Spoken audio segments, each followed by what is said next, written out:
Hi, today we're going to talk about compensation, and particularly we will focus on the challenges of compensation in international context. I used to teach HR, and actually compensation was a huge portion of the course. Unfortunately, here in this course the assumption is that you already had taken a regular HR course and you know how compensation works, what motivates people, what forms of compensation are available. And so my job here is to talk specifically about the international dimension of compensation.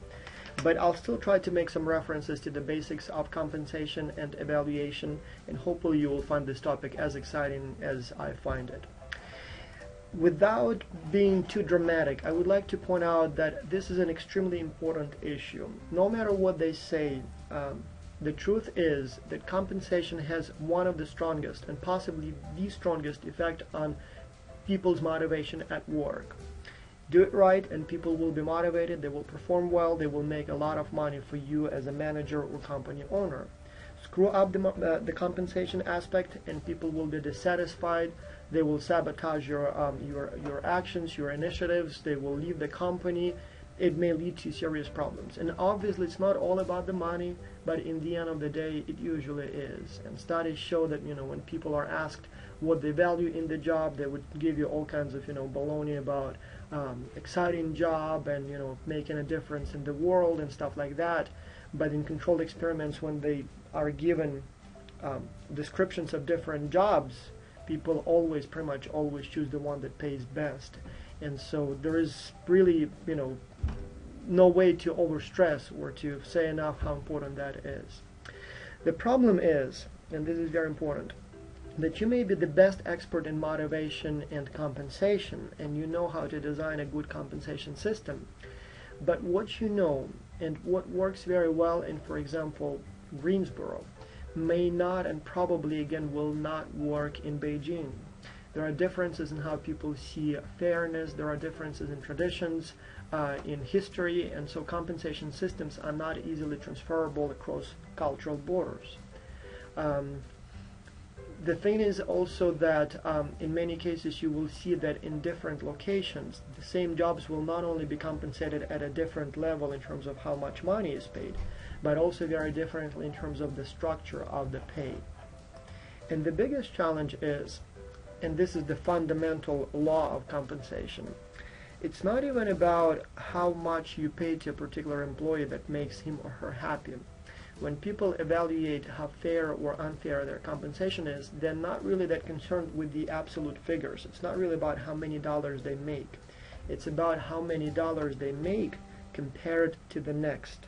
So they compare how much they make, they look at how much people make around them, and if what they make is less, they're not happy. If they make more, they are happy, and so the actual level is not that really important, the relative level, that's what counts. Because of the fundamental differences in the pay structure and the pay history across different countries, making pay equal at different international subsidiaries makes virtually impossible. And so you run into all kinds of problems where, for example, your Guatemalan employees compare themselves to American employees, they're not happy, you send an expatriate from one country to another. Again, no matter what you do, it's almost impossible to have it kind of fair and equal. And those are the challenges that we will discuss today. So let's talk about the differences that you can see in how compensation and benefits are calculated and paid in different countries. First, obviously, the differences in the average wage or salary. There are huge differences, and here I have a few rankings that you might want to use just to see where the United States compared to others. When you look at the overall compensation, the United States does extremely well. The average income in the United States is $42,000 across all professions, and so that's basically just the overall average, and that tends to be somewhat higher than just about any other country. When you look at specifically the factory workers that we love to care so much about, the United States still comes out, quite high, but not as high as, for example, those in some European countries or in Australia. So here you have the hourly wage, and you have also the index. If the United States is 100% how much others make. So as you can see, like for example, Switzerland, Sweden, the blue-collar workers make actually about 30% higher than what Americans do. Same thing for Belgium. And then obviously you have all kinds of countries like Brazil and other developing nations, Mexico, where the workers at factories make only about 10 to 15% of what American workers make. The problem is that the actual salary or wage, that the number itself doesn't really tell you much. Looking at these numbers, you can say or can think that, for example, American workers are 10 times richer than their Mexican counterparts. Or looking at this picture here, you can say that Americans are the richest nation in the world as far as making the most money. Nobody else seems to make as much money as Americans do. That philosophy, however, can be deceiving. There is much more to compensation than just the base pay. And if you don't believe me, then if average pay in the United States was really the highest, or if Americans were the richest, then why don't we see a lot of people from Europe, for example, from that same Switzerland or Sweden, or from other countries, or from Canada for that same matter, flocking into the United States and basically moving here? Well, obviously there are some, just like there are some Americans living in Europe or in Canada, but there are really not many. Well, the reason is that, as I said, there is much more to compensation when you look at the whole picture. So, do Americans make more than others? Well, as the base salary, yes, more than most. In terms of the real pay, not necessarily. And this is what we need to look at when we make those comparisons. First, we need to look at indirect benefits.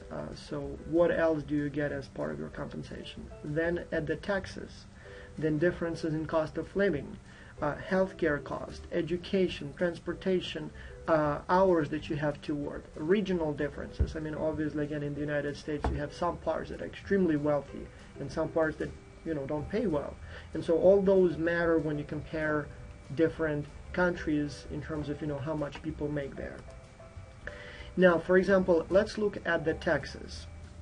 The thing is that what you're paid is not always what you get. In the United States, normally when people say how much they make, that's the contract salary.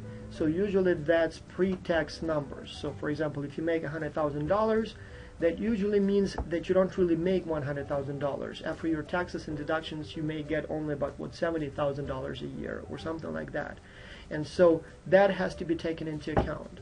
First, how much is deducted differs by country, but also, interestingly, in many countries, particularly in Europe, the salary is actually normally quoted in the post-tax figures. Like, for example, if you go to my native Ukraine, my parents probably wouldn't even know what their salary is before tax.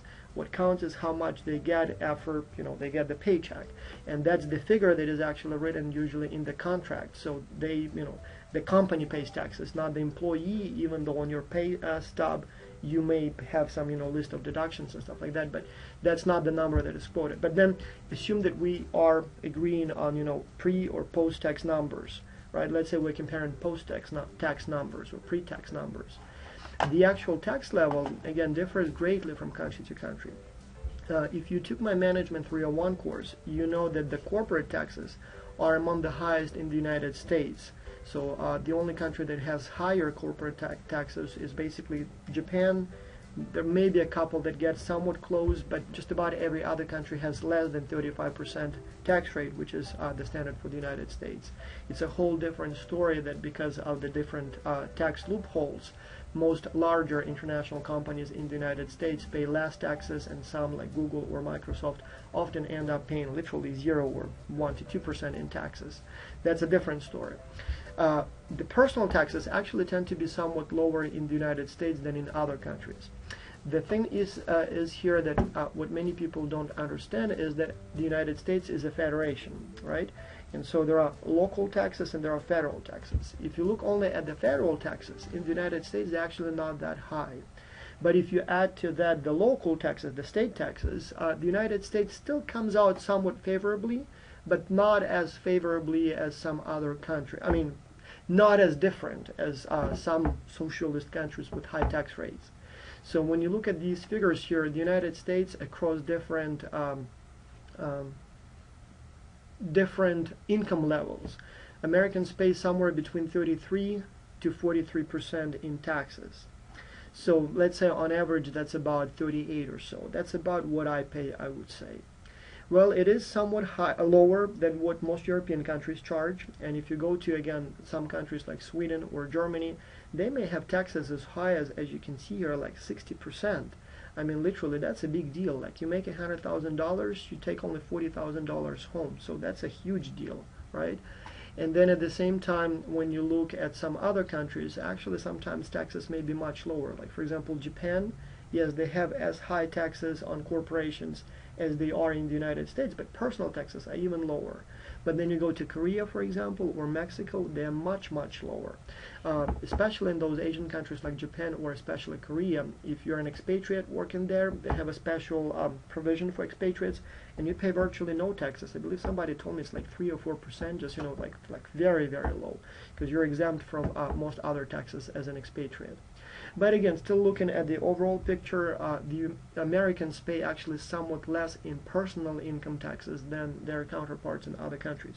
So when you look at the average wage, and when you add to that lower income tax in the United States, it actually looks like, you know, you will get more money in the end of the day.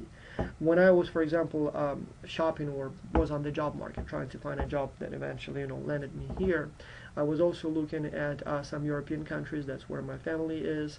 But what was killing me, yes, you know, you look at, for example, you know, Germany or just about any other country in Europe, and yes, the tax is usually about half of what you make, and you know, not only the base salary may be somewhat lower, but also the taxes, and you know, that makes it a little not interesting.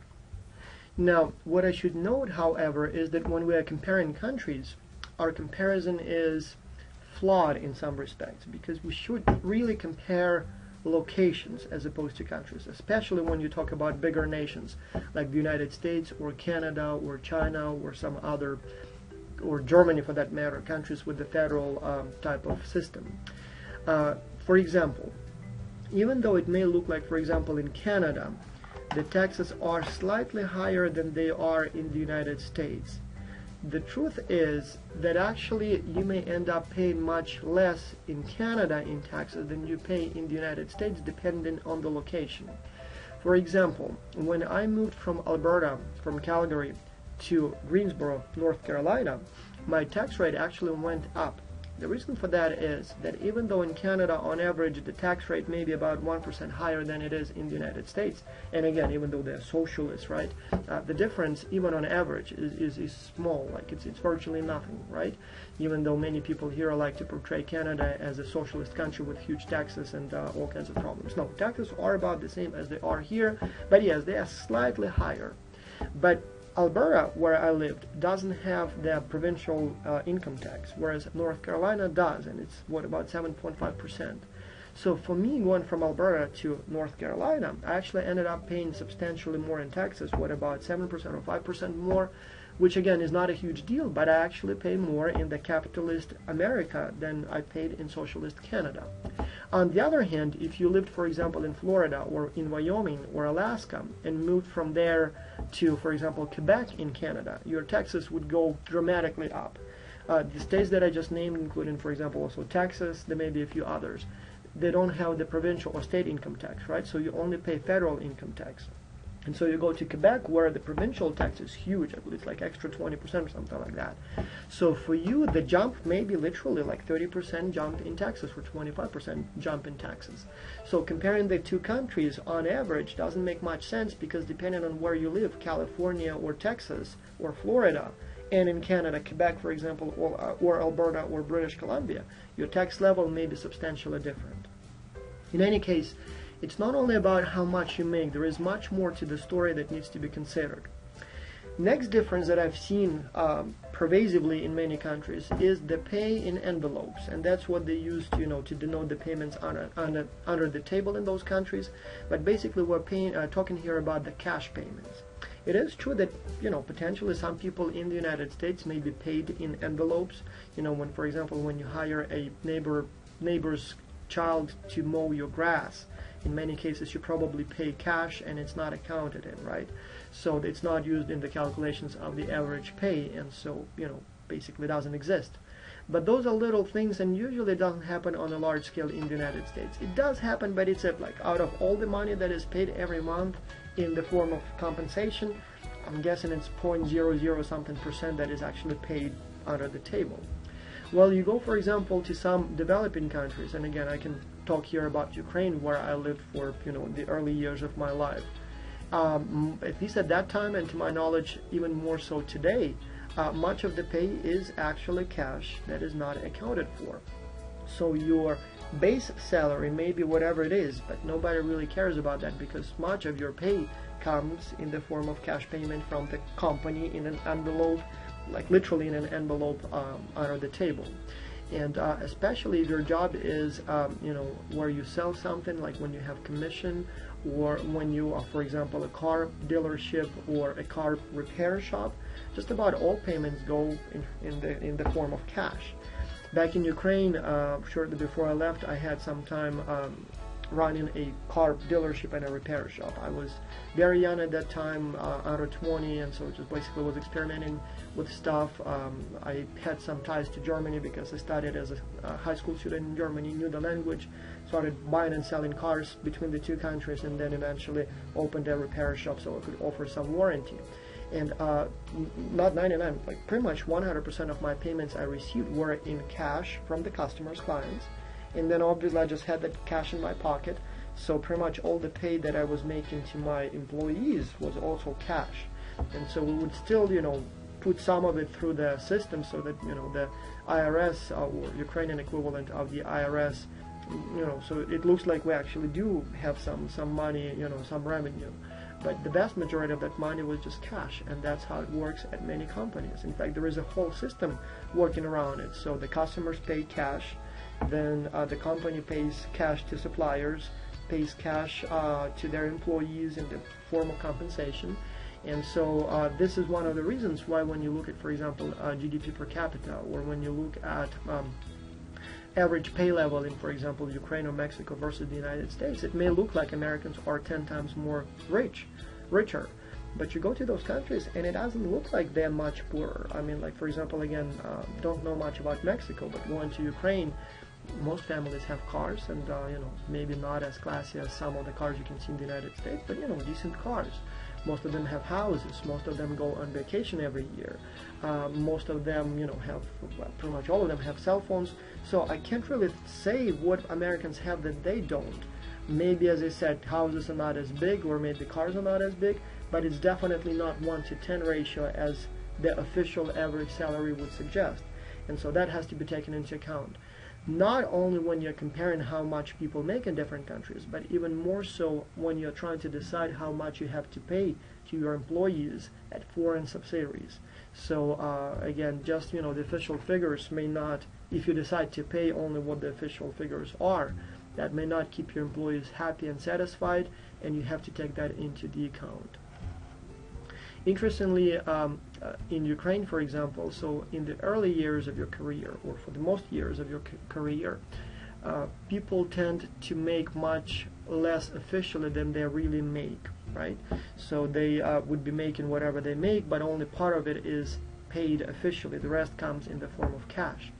But then, because the country has a state pension plan, not a private account like it would be here in the United States, but a state-provided pension plan.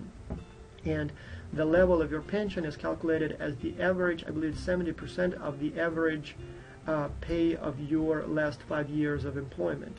And so what many people do to manipulate the system, they would have bogus jobs in the last 5 years of their employment, so that the official figures all of a sudden go dramatically up.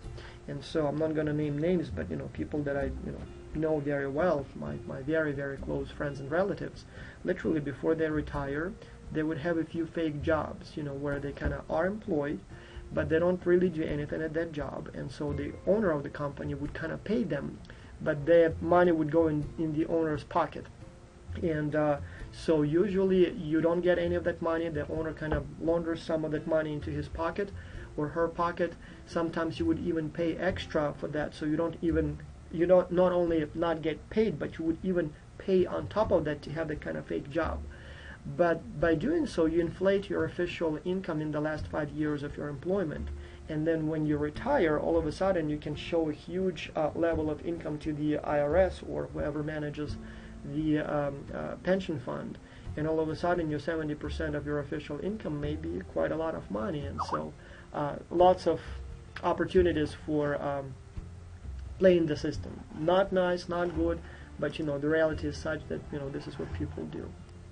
Now the next big difference is how pension is paid. Is it private or state provided? Is it deducted from your paycheck or not? Is it put in a personal account or not? In the United States, for example, as you may know, the pension is largely private. So every month, some money is deducted from my check. My employer, the university, and again, some don't do that, but my employer adds some to my contributions. So I believe it's up to $1 for every dollar I contribute, up to $530 a month or something like that. And that money is put into my personal account, and at any time I can log into the account and see how much money I have there. And it's a lot of money. Over the almost 4.5 years that I've been in the system, I believe I have something like $70,000 there. So it is a lot of money. It's a huge, substantial portion of your income. And because it's private and because it goes to your personal account, here in the United States, those deductions are seen as part of your pay. I mean, I kind of, it's not something that I get from the state right away, but it's something that still goes into my account and I will get anyway down the road, provided that I will stay employed until my retirement age. And if I decide to retire sooner, I still get part of that money. So I cannot get all of it until I believe I age 65, but if I have, to quit sooner, I will still get part of it. In many countries, especially again in Europe and some Asian countries and some Latin American countries, mainly Asian Europe though, many states would be providing pension from the state, not from your private plan. And so there is really no account that has your name attached to it where you would find your savings up to date in the pension fund. So there is no 401k or other equivalents, right? So you just work and work and work. There are no deductions made from your paycheck. And when you retire, the state just calculates how much money you will be getting as a retiree. And again, it's usually based on your average salary in the last 5 or so years of your employment.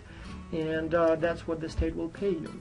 The funny thing is that in those countries, it's up to state basically to decide how much money you get as a pension. And so there are always manipulations around that. Like, before election, the politicians try to increase your pension or decrease. And you don't really hear that here in the United States, but the reason for that is because Obama or Bernanke or whoever else, they don't really have much control over how much you get in the pension payments, because much of it comes from your private 401k or other account.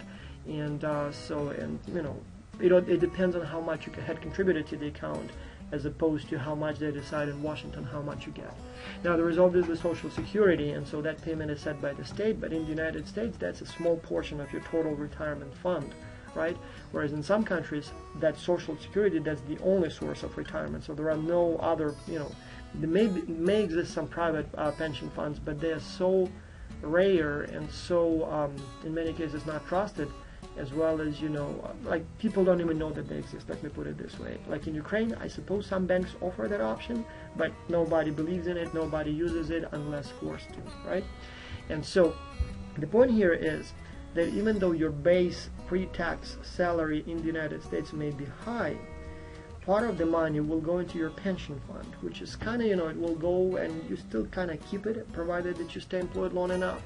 But in other countries, there are no deductions of that kind, so you still pay the Social Security tax, but you don't see any other deductions. And again, as I said, those deductions may be large. I mean, we are talking about hundreds and hundreds of dollars from each of your payment. So it is substantial. And so that has to be taken into account, because with the same base salary, without the pension deductions, people in, for example, European countries may actually be getting more dollars today. Right or wrong, not sure about that, but it's a difference in the system, and you have to take that into account. Now, another big difference is what role the stock options and other forms of profit sharing and company sharing is incorporated in your compensation package. In some countries, like especially the United States, but also in many other countries, but that's still a minority of countries if you look at the picture globally. Stock options or profit sharing are a substantial part of compensation, especially for key figures in the job, like like middle upper management, sometimes even employees. They would be given some kind of stock options, especially if the company is unionized. It would be quite common here in the United States, and that creates all kinds of differences in how people are compensated. So if you have stocks of your company, or if part of your salary is in stock, that means that part of your income will be from dividends, or if you sell the shares, you get some money back. And there may be rules on when you can sell the shares, all that about, vested, not vested. But generally, that type of income will be taxed as so-called capital gains. So it will not be your personal income tax rate, it will be capital gain rate, which is, I believe, 15% in the United States. And so that creates first one challenge for comparison, or comparing how much people make in different countries. Second, obviously, it has implications for how you design compensation packages for people at different countries who work at different countries for your company. So for example, even though here in the United States stock options may be a very popular way to go, in other countries people may not even know what that is, may not feel comfortable with that, especially if it's a high uncertainty avoidance culture. People may feel like that's not the best option for them to go, because they will not be able to tell today how much they will make at the end of the year. If the company does well, the prices of the shares go up, people will make a lot, but it can be the other way around, and people may not be comfortable with that. So another interesting thing related to this type of compensation is that here in the United States, you occasionally would see those celebrity CEOs who would say that I'm going to work for my company for $1 a year. Like famously, Lee Iacocca did that for Chrysler, or when he worked for Chrysler, must have been like in the 80s. And then some other CEOs did the same thing. The truth is that they didn't really work for $1 a year or no pay. They owned, or part of the compensation was in the company shares. So the time when they signed the contract, they would get, let's say, 10% of the company shares or 1% of the company shares. Now, the dividends and the value of those shares may be huge, especially if the value of the shares goes up over the term that they own that they manage the company. And so in those cases, in many cases, those managers actually get millions of dollars in real wealth income. But the salary itself, or wage, yes, really maybe $1. Another recent story is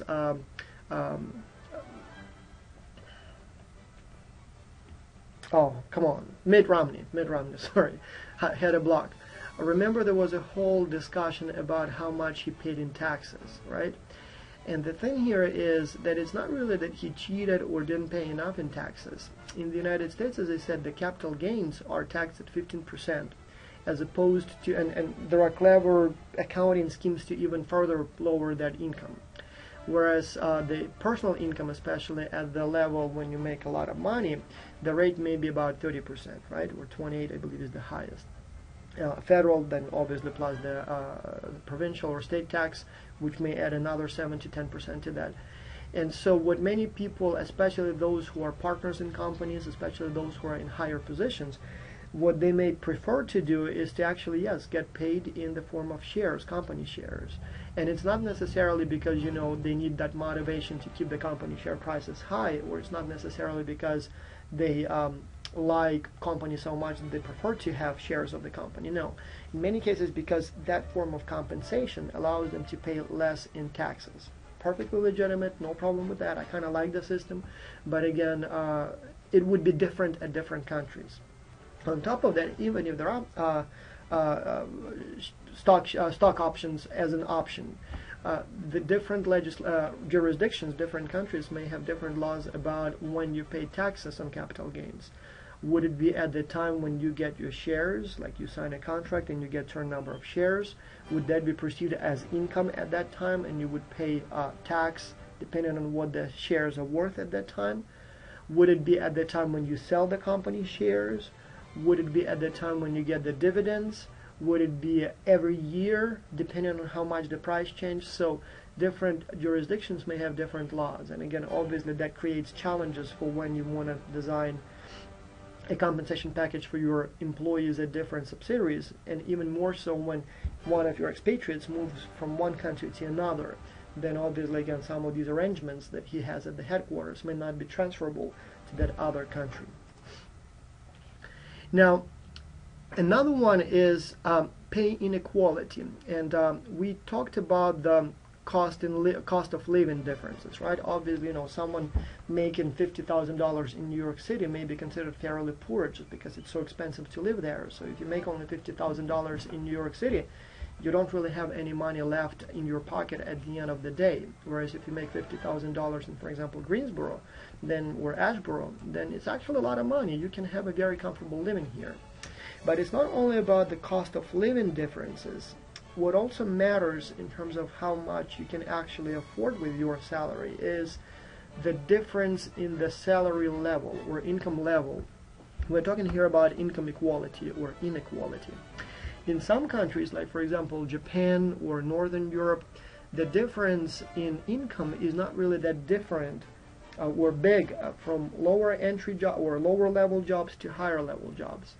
The rich people there are not much richer than the poor people, let me put it this way, or the CEO of the company doesn't make that much more than a regular employee. In the United States, the difference is much greater, and then the same thing, for example, you would see in some Latin American countries, in some African countries. You would see the same difference in some Eastern European countries. So, and it seems like it's not an important issue, but the point here is that if you happen to be in the top quartile, for example, of the income, social ladder, what you make in dollars may not be that many dollars, but what you can buy with that may be a lot. For example, I occasionally teach MBA courses at a university in Colombia, in Medellin, and there the professor may make not as much money as an American professor makes in terms of the actual dollar figures. But the professors there first are richer than an average public, so like doctors, architects, lawyers, engineers, professors, they are the kind of the wealthy or better off segment of the society. But then those at the bottom of the society make much, much less. And so as a result, for example, professors, engineers, it's very common for them to have multiple maids at home. This person cooks, this person cleans, this person babysits my kids. Even though they don't make many dollars, but with those dollars, is so much more than people make at the lower levels of the social hierarchy, that salary that the professors get there, or engineers, lawyers, is enough to hire multiple aides around the house. And so I don't really know many professors here in the United States who would have many, nannies and cleaning ladies and stuff like that at home. I mean, some obviously hire some occasionally, but it's not like you can have several of them who live with you. Whereas in Colombia, for example, many do, and so that matters. Second, when you look at how much the salary increases from a rank to rank, in the United States, it's about 15%, right? If you are assistant manager, you go to manager, or you go to department chair, for each of those ranks, you get about 10 to maybe 15%. Or, for example, assistant professor, associate professor, full professor, usually the increase is, about 9%, 10%, maybe 15% at some times. In some countries, that difference may be much greater. And so when you're designing your compensation package for employees at a foreign subsidiary, that creates a challenge. Because then you don't know which one you should use as the base. For example, you decide to pay exactly the same amount to employees at different companies, at different countries, or at your subsidiaries in different countries. Well, the problem is that even though you may put the salary of engineers at exactly the same level, due to those differences between the ranks or among the ranks, you may not be able to keep it equal across all the ranks, because if you do, people in some countries may say, oh, I'm making only 10% more than the guy below me, or vice versa, like I'm making a whole 50% more than the guy below me. So those differences may matter. Here's an interesting piece of statistics that you might want to look at. The ratio of pay CEO to average worker in Japan across all companies, it's about 11:1. So the top managers of companies make more, obviously, than average employee, and they make about 11 times more. But then you go to Germany, France, and the number increases. And then, funny enough, you first have developed countries, and then as the ratio increases, that's usually you move to so-called developing countries. So you got all of a sudden Mexico here, Venezuela, and that's the ratio gets really big, like 50:1. But then you get to the United States and it's like 475 to 1. Like huge. Like your boss makes almost 500 times, like 500 times more than you do. So your boss makes more in half a day than you make in a year. Like that's huge. And as I said, in other countries that's completely, that the ratios are much more reasonable. And again, which one is right, which one is wrong, I don't know. I would normally have no problem with some people being paid more than others. What bothers me that you have the greatest ratio at public companies, companies that are publicly traded, companies where you have stockholders and you have the board of directors, and so that's where you see the greatest discrepancy. So you don't really see that much differences in, for example, government organizations or private companies. So you see it specifically in public companies. And public companies, all those incorporated, in many cases, well, not necessarily Incs, all other forms as well, and not all Incs obviously are public, but in the public companies, that's where you have the least oversight because you have so many stakeholders. So you have so many people that you have so many people to watch after you that eventually nobody actually watches, and so that's where the abuses are the easiest to do, and that's where you see them probably most. And so when you look at, for example, some of the top companies like JCPenney, Abercrombie and Fitch, and so on and so on, when you look at these, the difference, what the CEO makes compared to what an employee makes, maybe up to 2,000 to 1. Like here we're talking about, your manager makes in 1 hour approximately what you make in 1 year. And so that's when it becomes kind of like, ooh, I don't know. I mean, I understand he has more education, he has more responsibility, he probably works harder, but does he work 2,000 times as hard? Like, I don't know, maybe 10 times more, maybe 20, but But in any case, I'm not here to judge, and frankly, I don't know which one is better. What I'm trying to say here is that there is a difference, and there are different expectations, and it's not really about whether it's right or wrong. The point is that people will see it as right and wrong, will expect different, and so you have to take that into account when you design your compensation system. Imagine you send an expatriate from an American company to a company, a subsidiary in Japan, and your expatriate here is a top manager who makes, let's say, 1,000 times as much as your average employee. Here it may be perceived fine, nobody has an issue with that. Yeah, Mr. Smith or whatever his name may be, good or bad, I know he makes much more and I may not be happy about that, but I understand that's the reality. If you keep his salary at the same level and move him to Japan, that's where it may be a huge problem. Like all of a sudden people would say like, what? 500 times as much as what I make? That's insane. I'm not motivated anymore. I don't want to work. I mean, it's not fair. Or vice versa. You send that guy from Japan to the United States, and he sees what his counterparts make here, and he's like, "Come on, guys. I'm making only lousy $300,000 a year, whereas my colleagues here make $20 million a year. Something's wrong with that." So that obviously creates some challenges. Now, if you like the topic of the CEO to average employee pay ratio, there are all kinds of resources on the internet. It's a fascinating topic. People talk about that more and more. And so here is a link here that you can click, and you will get an interactive graph for different countries of the world. And you just click on the country, and you will see more details, like what an average CEO makes, what an average worker makes. And so, for example, here I have a comparison of the United States and Canada. And so, yes, in the United States, the average salary may be somewhat higher, but that's mainly, or to a large degree, due to the huge discrepancies in or huge pay of the top 1% or whatever percent we're talking about here. So yes, it is true that on average a CEO in the United States makes much more than his colleague in Canada or her colleague in Canada, but that also usually means that the average worker in Canada makes actually more than an average worker in the United States. And when you add up all those numbers, the overall average may still be in favor of the United States. But what that means is that the most people, the typical person, citizen in the country, may actually be making more in Canada than one in the United States. And there is still enough difference. I mean, in terms of motivation, like, do you want to get ahead? Do you want to work hard? Oh, there is still enough difference. I mean, people are still hugely motivated. It's not like, it doesn't matter if you are on top or at the bottom, you still make the same. No, you still make much more when you advance. but the difference is somewhat lower, as well as not only because the CEOs make less, but also because the workers make a little bit more.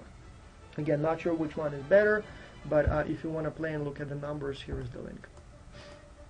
Now, also cost of living. So we already talked slightly about that, and so obviously, again, I want to say it one more time that different countries have a different cost of living, and making the same amount of money may not mean that you're equally rich in different countries. And as I said, it may be first difference in the cost of housing and difference in the cost of transportation and stuff like that, but also difference in the cost of hiring help. I mean, that's sometimes a huge deal, and I would gladly trade 5, 10, maybe even 20% of my income for ability to hire cheap help around the house, so I don't have to spend much time on cleaning my house, renovating it, and so on and so on and so on, so I could hire someone else to do it. I'll give you a couple of examples. When I came to North Carolina for the first time, I came from Canada, and I really missed my friends, and I really love Canada in general, and Calgary in particular, some of the very best years of my life. And so when we came here for the first time, we were not sure how much we're going to last here, like we really wanted to go back.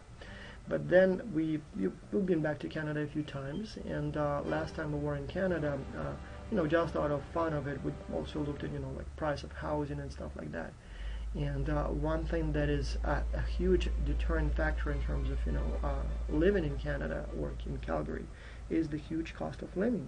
Like, for example, a house here, like for $200,000, you can buy a decent house in Greensboro, in a good area, a good, nice house with a decent piece of land. In Calgary, or for that same matter, in Seattle, for example, or New York, or Vancouver, a house can easily cost you $1 million. In a good area, I'm not even sure there is anything less than $600,000, $700,000. If you go to places like San Francisco, for example, where I had my other job offer at the time when I chose this one, I mean, $750,000, you get like a shack. It's not even a house. And if you want a nice house in a nice area, I mean, like, well, you know what the prices are. So at the same time, all these locations pay more or less the same in terms of the dollar value. And so all of a sudden, Greensboro becomes a place where you can be richer. Yes, UNCG may not pay me more than what other schools pay, but I can afford much more here in Greensboro with that money than I would be elsewhere. So that's very important. But then again, hiring help around the house, like if you were in Brazil or in Colombia or in China, even if I made half of what I make here, there is a very good chance I would actually have much more money left in my pocket at the end of the day after I have spent, money on my housing, help and stuff like that. All that obviously has to be taken into account, especially when you send an expatriate to a different location. The actual absolute figures in terms of the salary may not be that important. It may matter much more, how much it costs to live in that specific location. Now, other differences include, for example, differences in payment schedule. In some countries, it's all about hourly pay. In some, it's mainly monthly. In some, it's annual. And same thing, in some countries, you're paid bi-weekly. In some, you're paid monthly. And so let me talk about the countries in which I've had a chance to receive pay and where I can compare. Like, for example, in the United States, as you know, most people get either hourly pay or annual salary. Monthly income, hardly ever you even hear that, and in fact most people probably don't even know what they make per month. They have an idea, but they don't have the exact figure. Like if you ask me how much I make per month, I would start dividing my annual salary by 12 to get that number, and I wouldn't know that figure by heart. Like I know exactly what my annual salary is to a cent, but I have no idea what that is per month. As I said, I can divide it and get some figure, but then my paycheck is somewhat different every month. I'm not sure why, but it seems like deductions vary from time to time, so I don't even know what that figure is.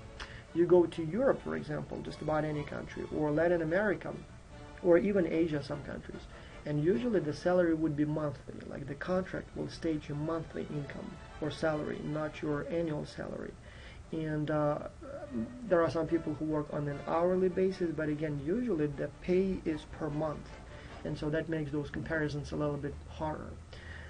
Bi-weekly pay, again, not very common outside the United States, and even here obviously it's common only for blue-collar workers or people who have an hourly wage, and they may be just paid every 2 weeks. But again, little things, but it may make it more difficult to make direct comparisons who makes what. But as I said, like when my parents asked me how much I make, I would tell them their annual salary, and they would, so how much is that per month? And you say, well, divided by 2. And then you say, and by the way, don't forget to subtract taxes from that, because when you quote your salary, that's where you get the post-tax monthly salary. Whereas here it's pre-tax annual salary, and so there is obviously a huge difference there. Another interesting observation in the United States, and I've never seen that anywhere else, definitely not in Canada, not in Europe, not in Latin America, not in Asia. I didn't really work in Africa, but I'm not sure if I suspect it's also not there. But anyway, professors only. I'm not sure if it applies to any other profession, but professors. Here in the United States, the contract is for 9 months, whereas in everywhere else, the contract is for 12 months. And in the United States, at some schools, literally, it would be 9 paychecks, paid over a 9-month period, and then you don't get anything during the summer, and you may get extra pay during the summer if you work extra in summer, like teach courses, like what I do now. Here at Greensboro, my contract is for 9 months, though the payment is split into 12 payments. So if I don't work in summer, I still get my pay in summer, even though theoretically, or according to my contract, I'm not required to work in summer.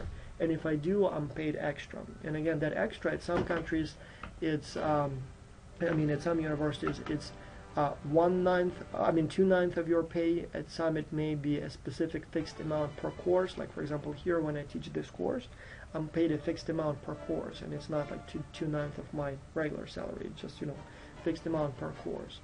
And so that makes it a little bit tricky because professors in the United States may technically be making somewhat more, because if they teach in summer, they get extra pay, whereas in Canada, you are a professor for a whole year, and if you teach in summer, they're just part of your job.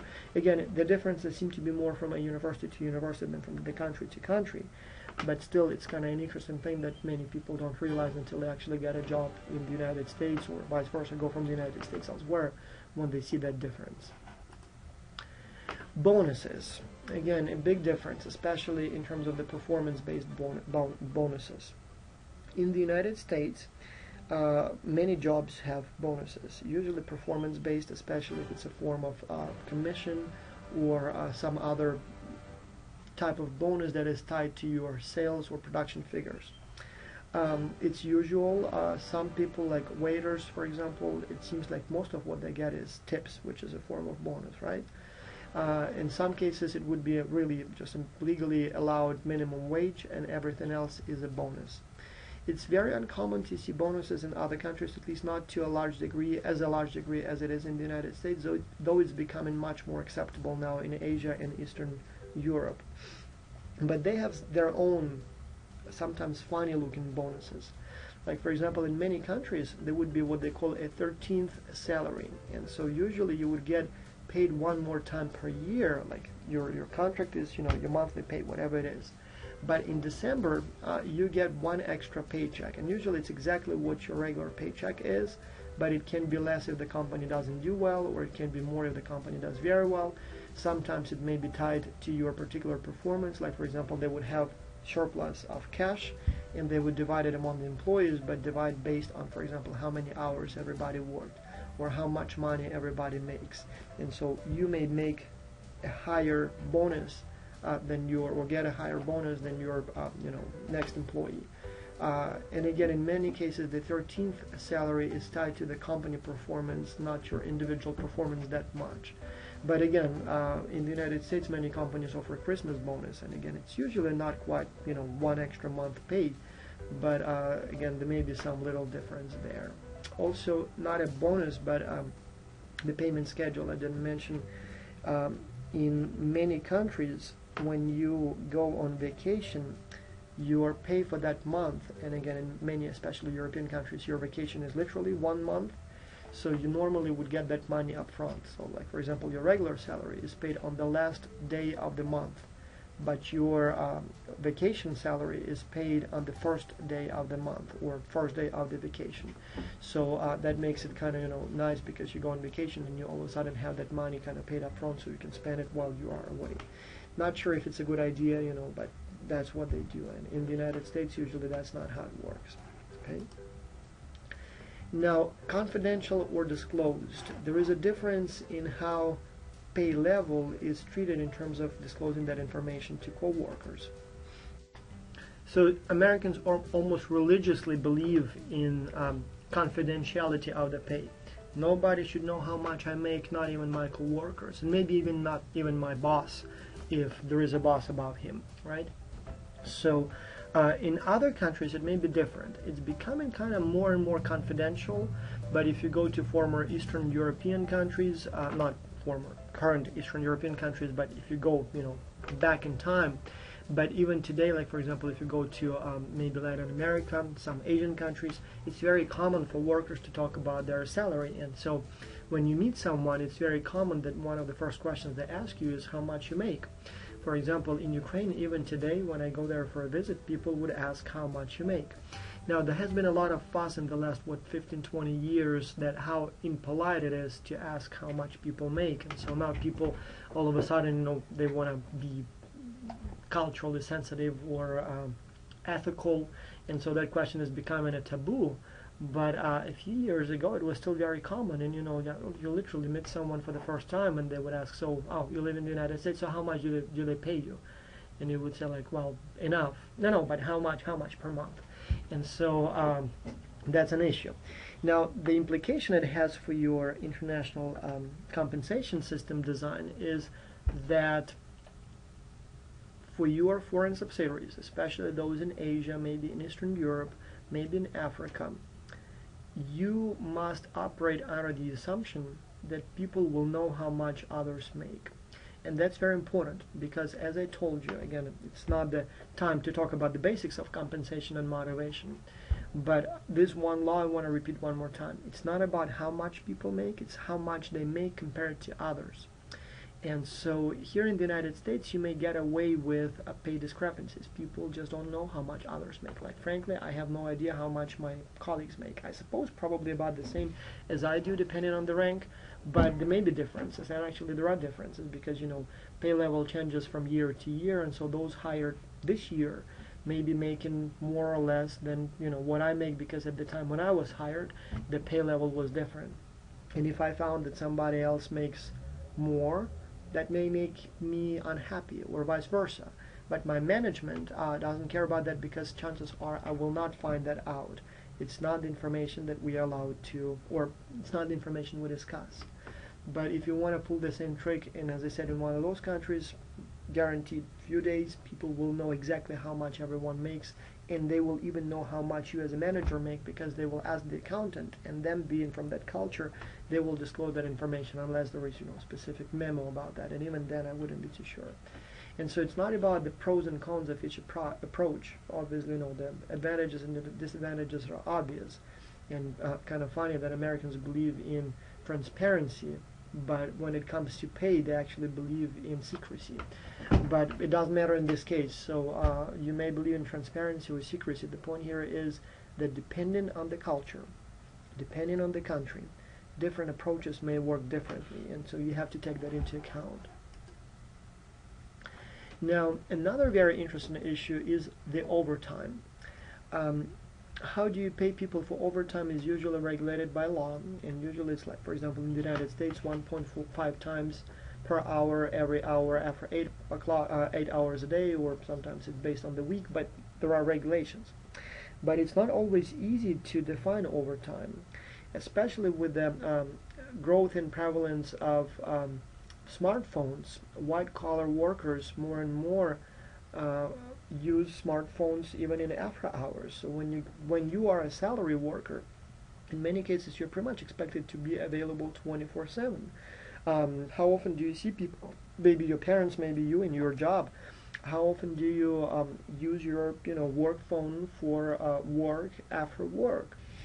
I remember there was a very interesting class action suit in Canada a few years ago about specifically how to treat the use of smartphones in after hours. Should it be counted as overtime or should it not? Eventually it didn't go anywhere just because, now it's becoming such a norm that it's almost impossible to regulate. But again, some countries take it more seriously. And so your employee availability after hours in the United States may be perceived as part of the contract. I mean, we pay you so much per year, and we assume that you work 8 hours a day, but there may be days when you have to work more. Whereas in other countries that may not fly, and you may have a regulation that specifically prohibits you from doing that or requires that you pay overtime. Now, that was all about money, about dollars. But as you understand, there is much more to compensation than dollars. There is also what we call benefits. And that's a very important part of compensation. I couldn't find good stats as to what percentage of total compensation package is in benefits in different countries. But so I couldn't find a nice list of countries of the world where you can get that ratio. But some figures are interesting, and I'll just give you some of them. Like, for example, in the United States, the ratio of direct compensation, so basically dollars in whatever form, salary, wage, to benefits is about 60-40. So, for example, I get a lot of money, paid in the, or a substantial portion of my compensation is the direct pay. But if I add to that my insurance package, my pension contributions, all that stuff, it's actually also a substantial portion. And so the ratio may be 60-40 or so in the United States. In other countries, especially so-called socialist countries like Canada, Europe, the ratio is much greater, so it may be even 95-5. The big difference is because in those countries the healthcare is provided by the state, and so the employers don't have to provide that as a benefit. And because that's one of the more expensive parts or one of the more expensive benefits, by excluding that one, obviously the ratio changes. The same thing with the pension. In some countries where it's provided by the state, then obviously the employee doesn't have to make any contributions to your pension fund, and so that changes the ratio. Now, we will talk about the specific benefits and the differences in specific benefits later. What I want to say here is that due to the fact that many benefits are provided by the state in some countries, like in Canada, the cost of employing an employee may be very different for the company. So, for example, here on this picture, you see Windsor on the one side and Detroit on the other side. And if I'm not mistaken, this is Windsor and this is Detroit. And you would sometimes wonder why those, like for example, automotive companies and other companies would have their factories in Windsor, not in Detroit, not in Michigan.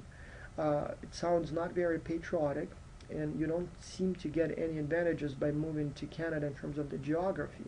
I mean, the location is literally just, you can see that factory, even though this is in another country now, but it's still very close. Why would you want to move? And then you look at the wages, and in Canada the minimum wage is higher usually than that in the United States, and again a difference from province to province and state to state. But generally the regulations are that usually it's in favor of Canadians. And you also look at the median wage, and it's usually also higher in Canada. So why would those automotive companies want to betray their country and move jobs to Canada? Well, the reason for that is that even though they may be required to pay more in terms of the dollars, but they still may be saving money on how much they have to pay to their employees or how much the employees cost them. And the reason for that is because in Canada, all of a sudden, they don't have to provide health insurance. And that's a big difference because health insurance is provided by the state in Canada. Same thing with some other benefits. And so, like for example, when you look at how much it costs, you literally may be saving $5,000 and maybe even more to $10,000 a year on an employee who gets the same amount of money, written on his paycheck. So that's a big difference. And so let's talk about those one by one.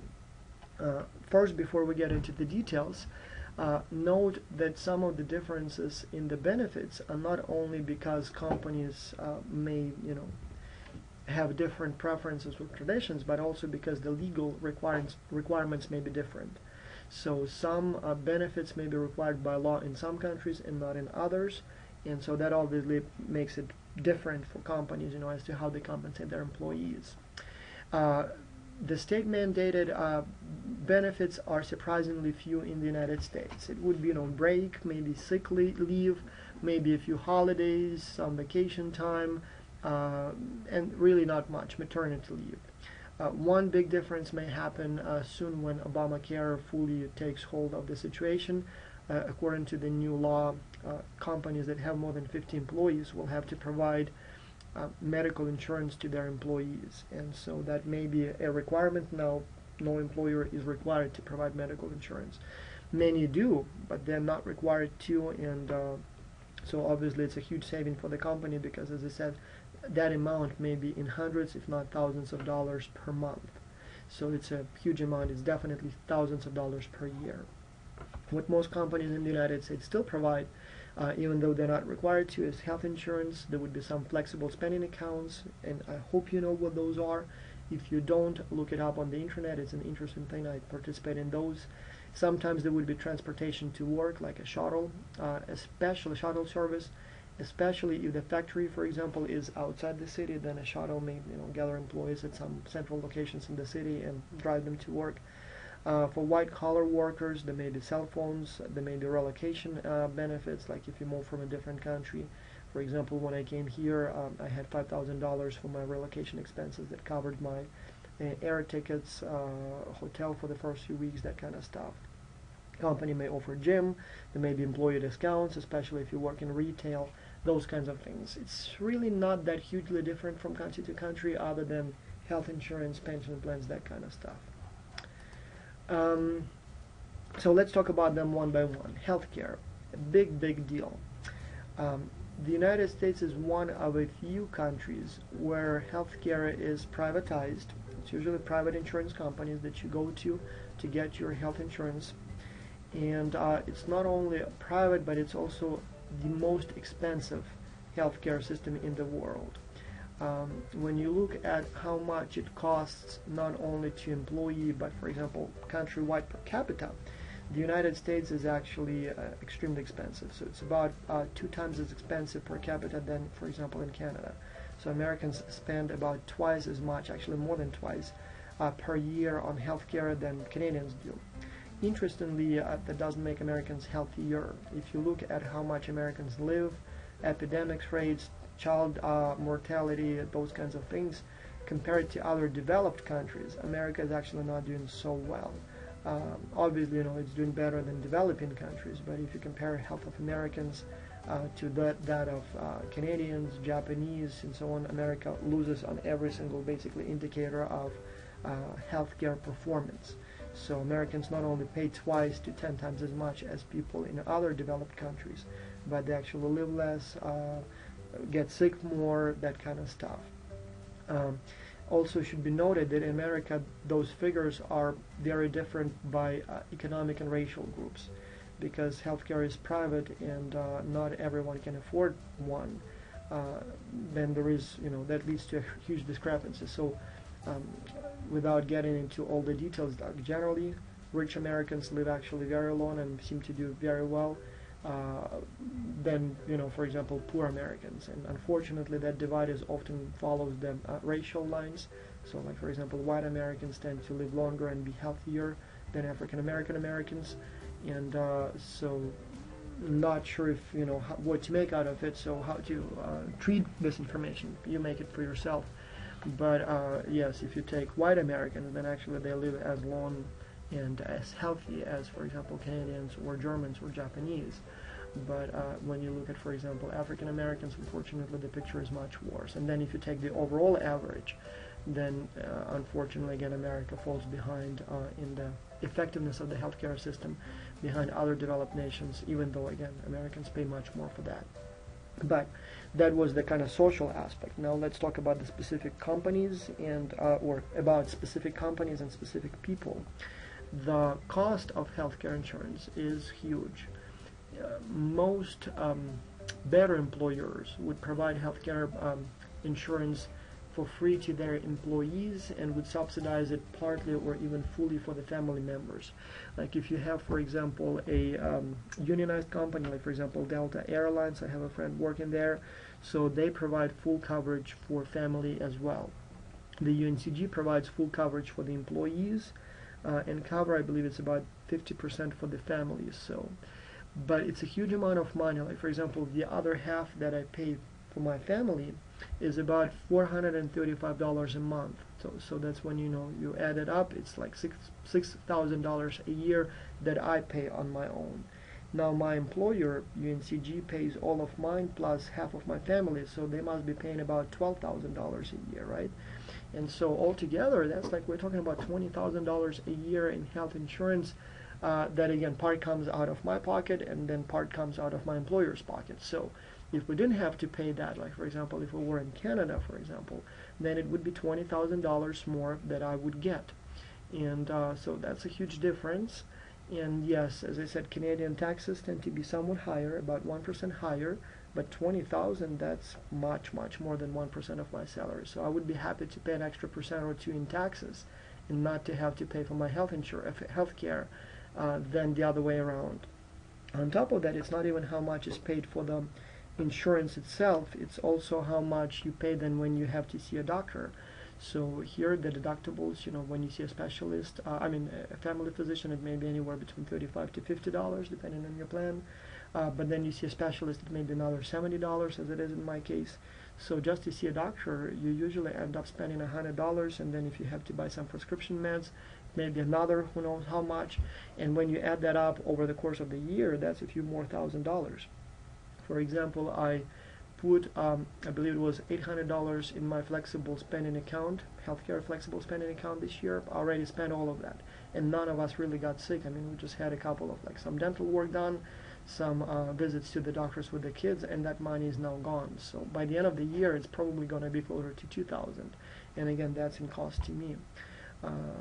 And plus, as I said, it's also not only how much you pay per visit, but how much it costs compared to other countries. For example, my kid once had to do a little minor operation hernia some time ago, and so we eventually did it in Canada just because at that time we still qualified for free health care there. We didn't live outside Canada for long enough. But here, the price tag, if I didn't have the insurance, it was $14,500. In Canada, just out of curiosity, I asked if I had to pay how much would it cost, and it was about $6,500. So it's less than half. The whole procedure we spent about 3 hours in the hospital or something like that. So there is a huge difference, and I'm not sure if that makes American doctors richer than Canadian doctors, but obviously it costs more to the employees. Now, again, this is not to say that one system is better than another. This is to say that when you have employees in different countries, or when you send them to different countries, those things may matter. For example, if you send an employee to Singapore or Germany or Canada, where healthcare is provided by the state, all of a sudden you as an employer don't have to pay that extra expense, don't have to pay that extra $10,000, $20,000 a year for the employee family. All of a sudden that part is already factored in the taxes that you pay, and so that may be a huge difference. And vice versa, if you happen to be a European company and you send an employee to or open a subsidiary in the United States, even if you pay exactly the same dollars to them per month, the actual cost of employing those people may be much higher to you. And so obviously, again, that's an important thing that you need to take into account. Maternity leave, that's an interesting topic. Again, hugely different from country to country, sometimes even different from state to state, and matters a lot. If young people like yourself, probably many of you will have kids sooner or later, that will have huge implications for you. So for example, in the United States, again, the level or the number of days or months or weeks you get as a mother, maternity leave, may differ depending on the state and depending on the company. But in most cases, what you get is a few months paid, and then you may get a few more months unpaid. In Europe in general, it tends to be much longer. The longest I've seen is Ukraine. You get there 3 years paid, and the money is paid by the state. So again, calculated as I believe it's like 70% of your last several months of employment.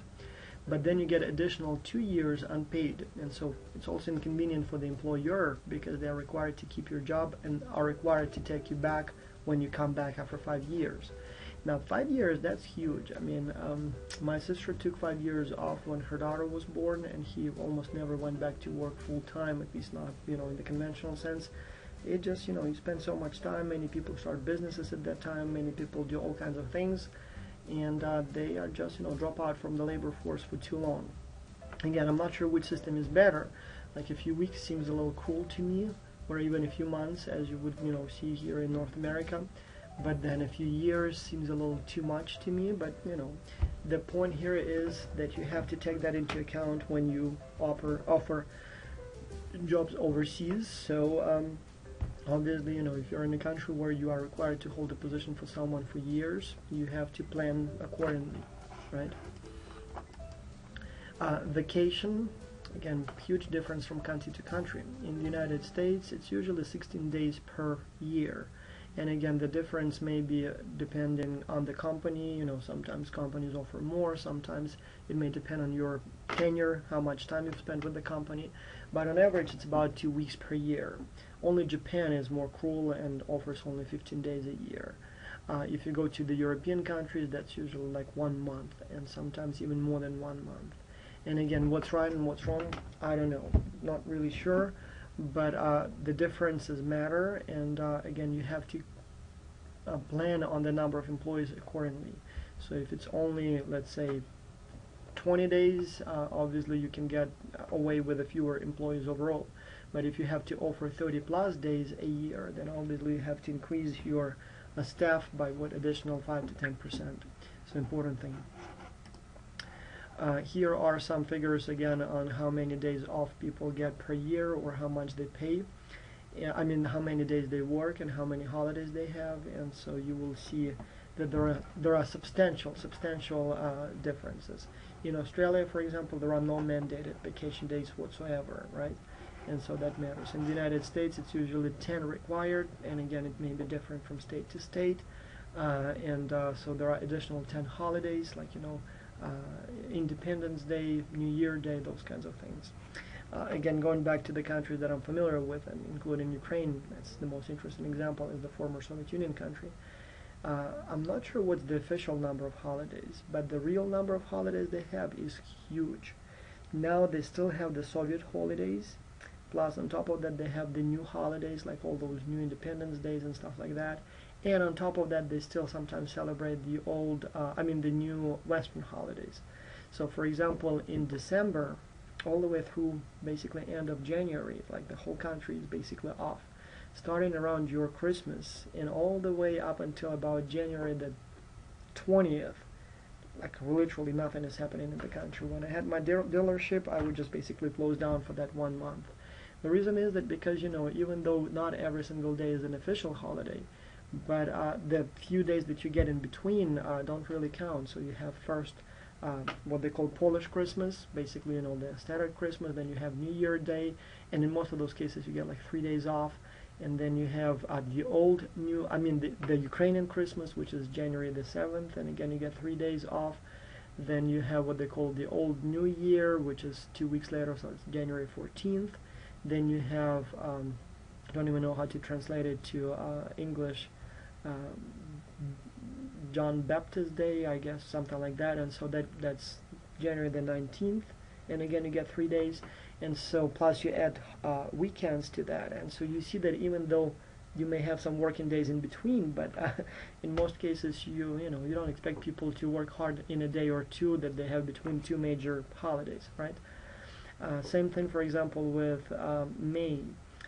Even though nobody now celebrates the Soviet holidays, but May, that's when people plant potatoes, and so it's and in Ukraine that's a cultural thing. So most people don't need to have a piece of land and little farm, but most people do. I mean, it's like Americans have barbecues and mow their lawns. Ukrainians take care of their potatoes. So people usually don't care about the lawns, so you wouldn't have grass, but you would have potatoes. And so just like Americans spend more time on taking care of their lawn, more time than, by the way, they spend on commuting, on sex, on they're all reading books to kids and stuff like that, and more money than just about any of those activities. The same thing, Ukrainians have obsession with potatoes and other gardening stuff.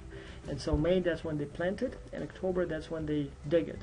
And so incidentally, they have Labor Day in May, and the October Revolution days in October. And even though nobody now celebrates those days, but the holidays remains because everybody understands that's when people do this kind of stuff religiously, even though they don't need it. And so eventually it sums up to quite a few days off. So if you want to open a subsidiary in one of the former Soviet Union republics, be prepared that your basically all January will be off, and then you'll have all kinds of other holidays in between. Now, when benefits make sense, your take-home assignment, you will have to design a compensation package.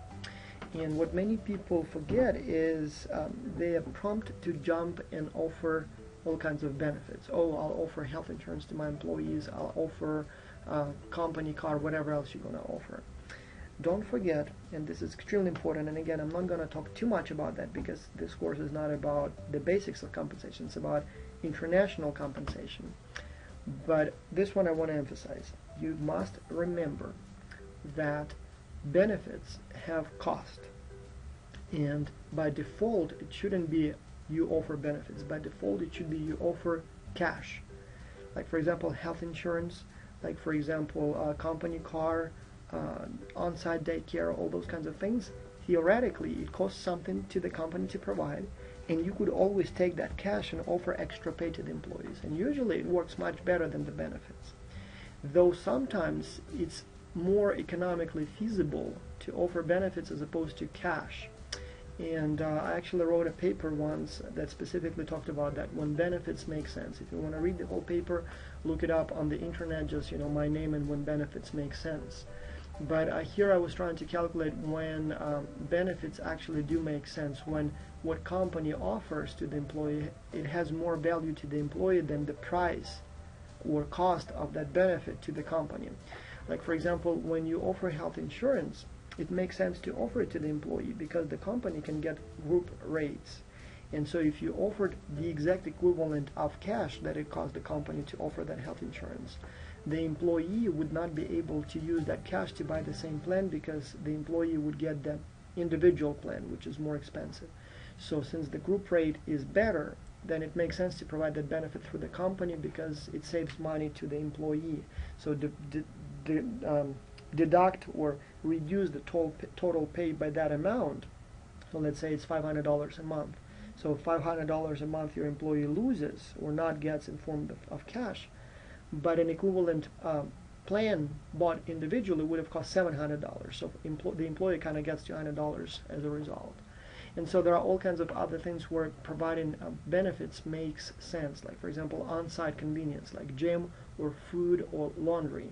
Yes, it may cost the company equally as much to provide daycare as it would cost an independent provider, and it would probably make sense to offer cash to employees in the amount of what it costs the company to provide that service. But the convenience of having it on site may be more valuable to the employees than the actual money. So again, let's say it's $1,000 a year that a company spends per employee or per child to offer that. But that extra $1,000 would still buy the same day care for the employee, but it would be miles away, and it would be less convenient for the employee. Same thing like with gym or cafeteria. So, but anyway, there are about 10 or so rules that I came up with when benefits make sense and otherwise offer cash.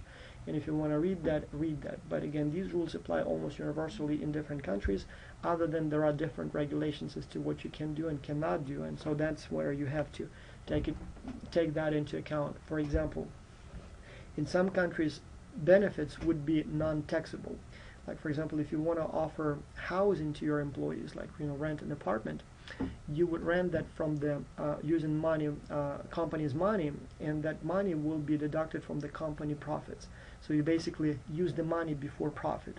Whereas if you pay the money to the employee in that same amount, the employee will have to first pay personal income taxes and only then rent the apartment. And so the difference may be 30%. And so when the country or the laws allow you to use that money to offer like company car or housing or gym membership to your employees pre-tax, then obviously it makes sense to do it, because in that case you save the employees basically the amount equivalent to the amount of the taxes they pay. But if the law requires that that is counted as pay and the company still has to pay taxes on that amount of money, then it probably is better to simply offer the cash to the employees and let them choose if they want, for example, rent apartments, or use a car or whatever else they care. And so that may matter, and so that's where it has to take to get into the play. Again, I'm not going to get into the details. If you want to read my paper, and you will see that, but just keep that somewhere in the back of your mind, so when the time comes, you might want to think about that and research it a little bit more. Finally, compensation is not only dollars and not only benefits, but there are other forms of pay or compensation that you can offer to your employees, things that will make them happier, just like money does. Like, for example, you can offer them promotions or new job titles. It's doesn't cost you much maybe, but just the fact that they are promoted to more responsibilities or have a cooler sounding title may motivate them. You can allow employees to use company equipment like cell phones, conference, and again, it doesn't really cost you anything extra, but still provide some value to the employees. Maybe bigger office, maybe praise, recognition, flexible hours, unpaid time off, maybe work from home, children or pets at home at work, maybe secretary, maybe on-site housing, those kinds of nice aesthetics, office space, all that stuff. Job security, all those are not often pursued as part of the compensation package, but they actually are, because the employee comes and works for you not only for your money or health insurance, but also for some kind of social benefits, and so all those things may sometimes be equally important. And here are some clever phrases that you can use to keep your employees motivated. Like, for example, when your employee says, "My performance was exceptional, give me a raise," the manager maybe should say, "But your pay is comparable to the industry, go away." Or, "My pay is below industry standard, give me a raise." "Well, but your performance was bad, go away." "Well, my performance was exceptional and I'm paid less than the industry average, give me a raise." "But it has been a difficult year for the company, go away." "Well, my performance was exceptional, I'm paid less than the industry average and the company had record profits." "Well, how would you like to be a team leader?" And again, sometimes it doesn't cost company anything to make somebody a team leader, but it may feel like, oh, it's actually a promotion, I'm happy again. So keep that in mind. Now finally, let's talk about not employing people in different countries, but sending people to different countries, and how those differences that we discussed can affect how you design a package for your basically expatriates or impatriates. First, let me give you a couple of real-life challenges that you may be faced with, because when we talk about compensation in abstract terms, it sounds like, yeah, it's interesting, it's different, but I'll figure that out. But once you have a real story, a real person in front of you, all of a sudden it's not so easy. Like, for example, here is an example that I use from Management 301. Imagine that you have 10 engineers, 5 Americans and 5 Mexicans, and let's say they are invited to help with a construction project in Ukraine. And let's say they work for 1 week and make $10,000 as a team. How will you split the money among those people? And so obviously it's not an easy question. If you give everyone an equal pay, then for someone from Mexico, $1,000 a week, like, yay, that's not bad at all. If you give $1,000 to someone from the United States for a week for working overseas, not so impressive. If you decide to give Americans more, then obviously Mexicans can rightfully so say, well, why are they getting more? I mean, we work in the same country, we do the same work, we live in the same conditions. Why in the world should they be getting more? Just because my house back in Mexico costs less? Doesn't make sense to me. And so no matter which way you go, obviously there is no simple, perfect solution. Likewise, there was an interesting story some time ago, about a year ago, about a company, a Chinese company here in the United States that repatriated some engineers from China into the United States. And so they worked here for a couple of years or whatever time, and at the end of the year, when they submitted their tax return forms, they were entitled to some tax returns, and the company demanded that the tax return checks are basically given to the company, so the money goes to the company. Obviously, to Americans, that looks like whoa, come on, that's their checks, that's what they got from the IRS. But then again, in some countries, the taxes are paid by companies. I mean, technically it's by people, but the money is deducted by companies before you even see the money. And in the United States, it's the same case. But like, for example, people usually see that as I pay my taxes. In some other countries, including China, the price that you quote that you make, that's what you get post-tax from the company, and everything else, that's company. And so company thinks, well, you know what, no, we agree that you get, let's say, $1,000 a month, just to keep the number round. Here is $1,000 a month. You don't ask me how much it actually cost me. You don't ask me how much I had to pay in taxes, including your own taxes, because that's not how we calculate how much people make. That's not what employees ask. They know that the actual amount was more, but they never even know how much, because the rest pays the company. But now all of a sudden, when there is a deduction and some return from your income, that's when all of a sudden you want to know how much you get. And so from the company perspective, in that culture, I can clearly see how getting your tax returns back to the company makes sense. Again, I'm not supporting that, but I definitely see where the company is coming from. And so once you deal with those issues, not so easy to reconcile those differences, right, those views. Further challenges, again, we talked about the differences in how you should pay to people at different locations, so global remuneration, but then also international assignment compensation. So imagine that you have an employee who goes overseas for a fixed small period of time. And here you have so many different questions. So how do you expatriate your employees? Do you pay them based on the headquarter standards? Do you pay them on the subsidiary standards? Do you use some kind of other third level system? So how do you deal with that? And so here are some of the things that you need to take into account. One is kind of big headache is the subsidiary. So you have a parent company, let's say in the United States, you have a subsidiary, let's say in China. Should you use the compensation system from the United States and pay your employees in China? Should you use the Chinese standards and pay your employees based on the Chinese standards in China? Or would you have to use some kind of universal system across all your subsidiaries that you may have in different countries? And those are not easy questions. Again, some of the choices will be dictated by the law, but many choices are up to you, and depending on how you decide to handle it, you may get somebody very happy or unhappy. Now, even things like, for example, in what currency you want to pay the salary. So let's say you send an expatriate to China. Should you pay the guy in US dollars, or should you pay the guy in yuans, for example, right? And it's not an easy question. You would say that, oh yeah, I want to keep being paid in dollars. Well, what if you are there for a couple of years and you need your money in yuans, right? If you keep getting paid in dollars, each time you have to exchange the money, you lose, what, like 3%, so you may not want that. If there is high inflation, on the other hand, maybe you want to be paid in a foreign currency that is not subject to the same inflation rate. The exchange rate, again, obviously may be a factor, but also the ease of exchanging currency. Maybe you prefer to be paid in dollars, but maybe there is no easy way to exchange dollars. Like, again, there are many countries on this planet where foreign currency is legally banned, and so even if you have the dollars, it may not be easy for you to make the exchange, even if the rate is fine. So all those things have to be thoroughly researched before you make a decision. Another big headache is mergers and acquisitions. So not only you have national differences if one company acquires a company from a different country, but you also have organizational differences, like different, now one, but before different organizations may have different organizational cultures, different standards of payment, different payment structure, and merging them, making them one, sometimes is extremely difficult.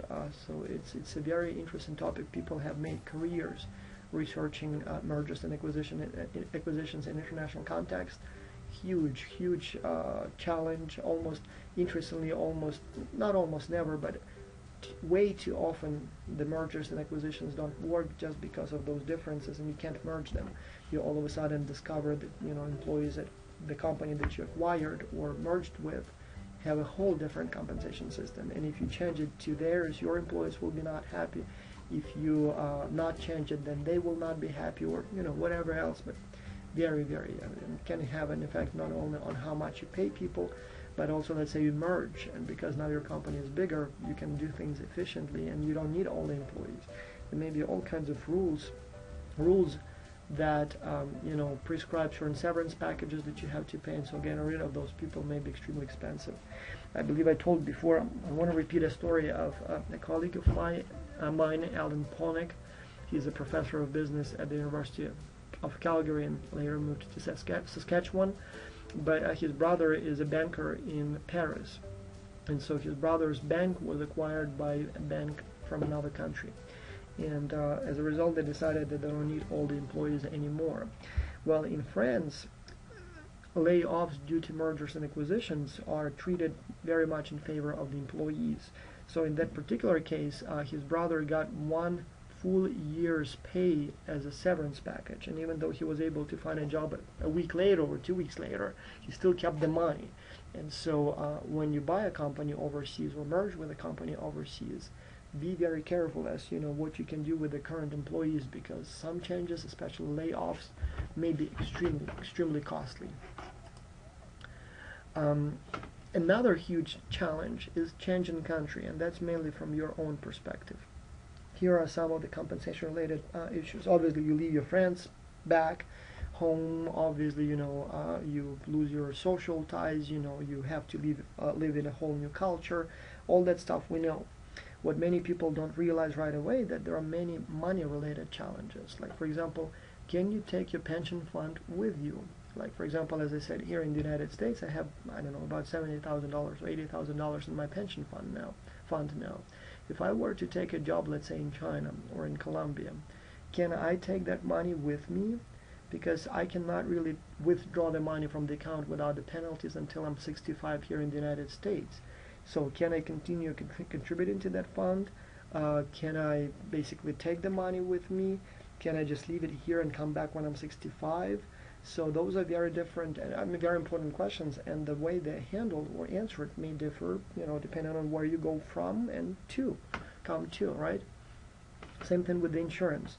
You know that sometimes when you sign up for a new insurance plan, some things may not be allowed for a certain period of time. There is a waiting period. Like, for example, if you get a new insurance and dental or something like that, may not be allowed to do some major procedures the next day. Because if it was, many people would not buy the health insurance, and only when they get sick they would buy it, like a day before they need that surgery. And so there may be a waiting period of half a year or sometimes even a year. And so when you move to a different country, you may be seen as a new insurance applier, right, applicant. And so again, will your insurance be bridged, meaning that the last day here and the next day there will be back to back?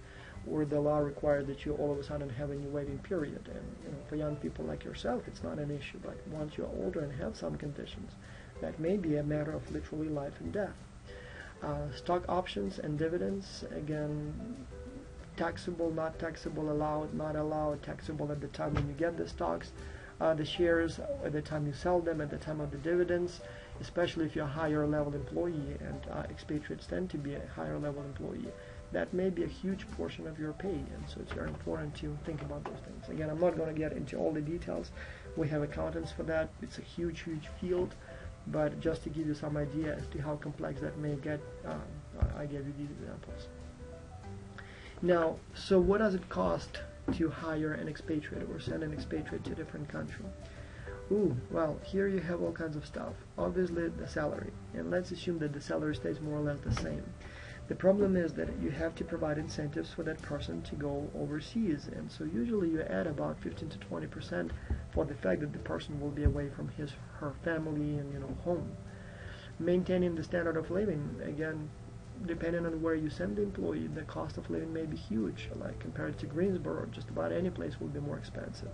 So like in Tokyo, the housing for an expatriate family easily can be $300,000 a year or more, just to rent an apartment in Tokyo. Same thing with transportation. In some places public transportation is perfect, no need for a car. In some it may be different and can cost up to $30,000 a year per family or per expatriate. Health insurance, safety, all that stuff may cost a lot. Then as an employer, you normally pay for the relocation, and it can be anything from work permit or immigration papers, and immigration lawyers can cost you anywhere from $5,000 to much more. Airfare, and again, not a huge deal, but if it's a family, that's 4 tickets right there, for example, right? And sometimes you are required to provide visits back home for Christmas or twice a year, so that may be another 20,000 per family per year or more. And then moving stuff like furniture, car, other possessions can be a huge amount of money. Again, up to $15,000 per container, depending on where you go. And then obviously training, and then housing. Like some companies would offer housing or house selling buying program. For example, a friend of mine just came here recently. He works for VF, and he was in pay trading here in Greensboro. So his company, VF, he worked for them before he just changed offices. And so obviously moving here permanently, he had to sell the house in his old location and buy a new one here. And so the company, to make it more efficient for him, they bought the house from him there. So basically just gave him whatever the average assessed value was at that time. And so that he doesn't have to wait. It was like 2-3 years ago, and at that time you may sometimes wind up selling the house for 2-3 years, literally like for years. And so they bought the house, and maybe they'll sell it for that money, maybe not. It may cost something to the company. And then also allowed him, there was some kind of subsidy to buy the house here so that he can buy one quickly.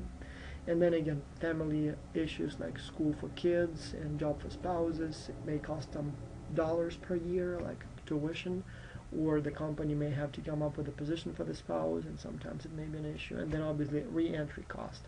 Again, everything from transportation, but then maybe additional training, maybe a new position, maybe something else, and so all that has to be taken into account.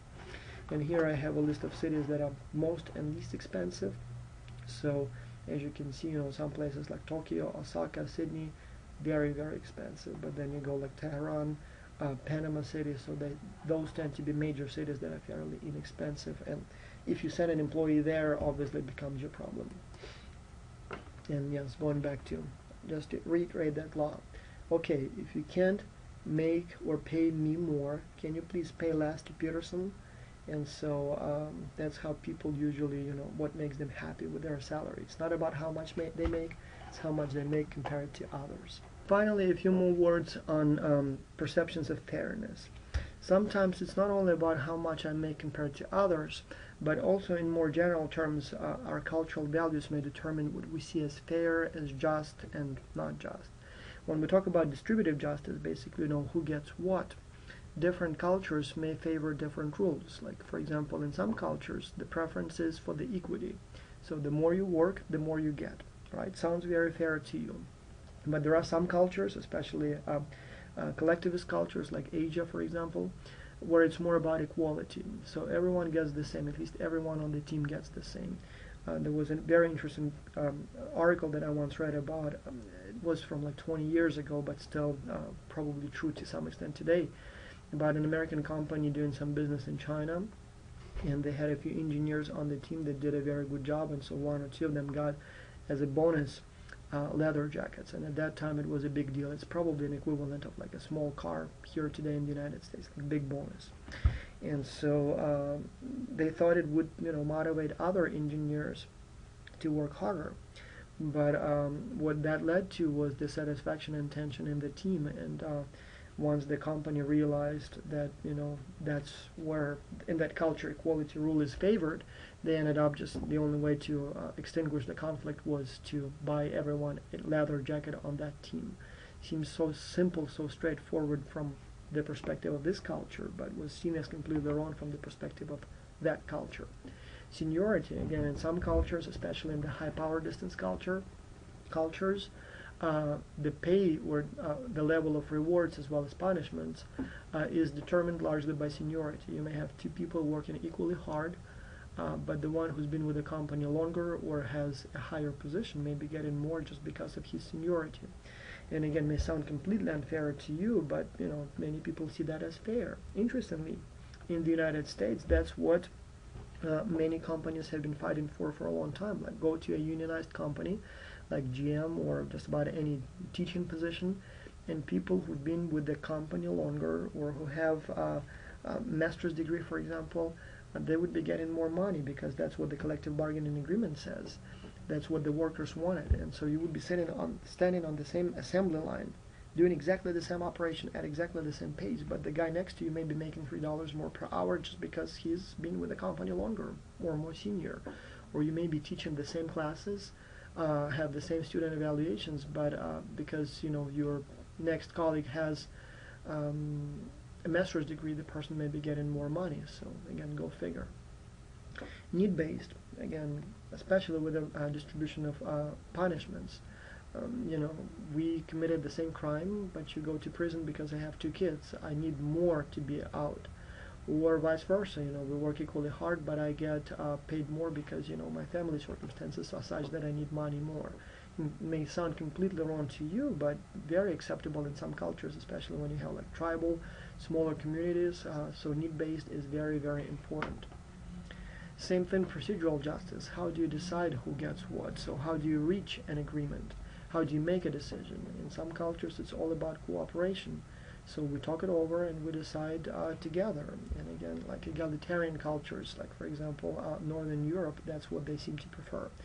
In America, it's kind of tricky here, even though it's on average not a very high power distance oriented country, more or less average. But there is a huge difference in the United States in terms of the answer to that question when you ask the employee versus when you ask the manager. So people are very different in their answers with respect to what kind of boss they want to have versus what kind of boss they want to be. And so people tend to be very, very high power distance oriented when you ask them what kind of boss they want to be. They will be tough, they will be ruling, it's my way, or the highway, the street. But when you ask them what kind of boss they want to have, they all of a sudden become very participative. Oh, I want a boss who listens to me, who consults me, who is cooperative.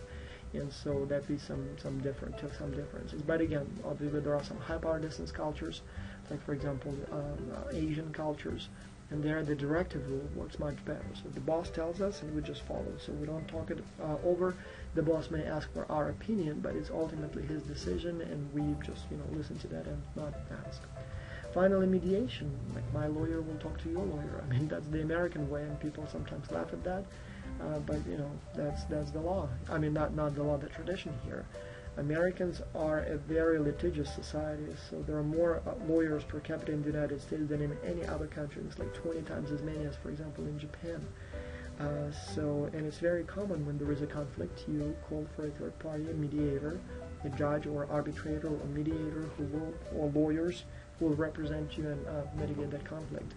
So, like divorces, even though it's not work-related. Like if I were getting a divorce, I mean, obviously my parents wouldn't be happy, but what can make it worse is if we got some lawyers involved. I mean, they would say, all right, you want to split, but why do you need to pay lawyers to decide who gets the couch and who gets the car? Why? Whereas in the United States, just about any divorce, that's lawyers. That's that's the culture. Right or wrong, I don't know. But that's the situation, and you have to take that into account. So how do you design your compensation package based on the culture? Well, using, for example, Hofstadter's model that differentiates among the following 4 cultural values or dimensions: power distance, individualism, uncertainty avoidance, and masculinity. And you obviously know the definitions based on Management 301. Well, let me give you one as an example, and you can read the rest on the slides. But if we talk about power distance, well, if it's a low power distance culture, like Northern Europe, maybe some parts of the United States, maybe some South African countries, so employee participation and involvement in reward determination may be good. Profit sharing may be good. Gain sharing may be good. But if you have a high power distance culture, like for example some Asian cultures, then employee participation is not a very good idea. Status differentiation, pay differentiation based on the status is a good idea. So those kinds of things, right? So you can read the whole thing, no need for me to read it out. And I think this is where I'm gonna stop. Thank you very much for your attention, and good luck.